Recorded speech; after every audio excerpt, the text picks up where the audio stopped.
iki yönlü bir mermi bırakma olayı var. Bir, PKK'li olarak bilinen bizim yöneticilerimiz, üyelerimizin evine üzerine Hizbullah yazılan mermiler bırakılmış.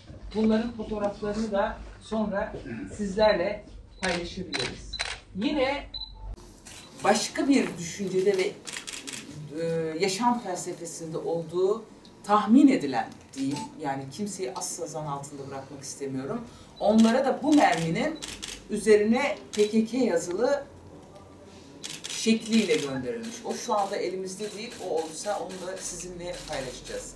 Bu mermileri koyanlar ne Hizbullah'tır, ne PKK'dir, ne başka bir güçtür.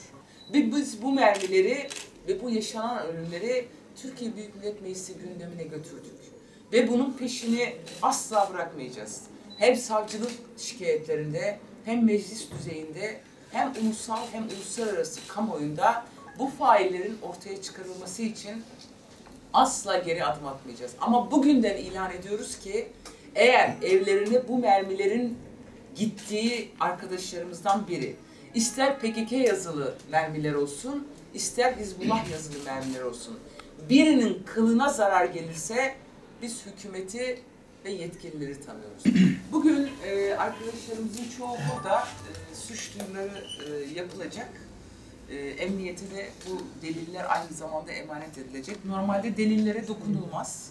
Fakat bu geldiği için şu anda hepimizin parmak izi çıkacak bu arada. Onu da söylemiş olalım.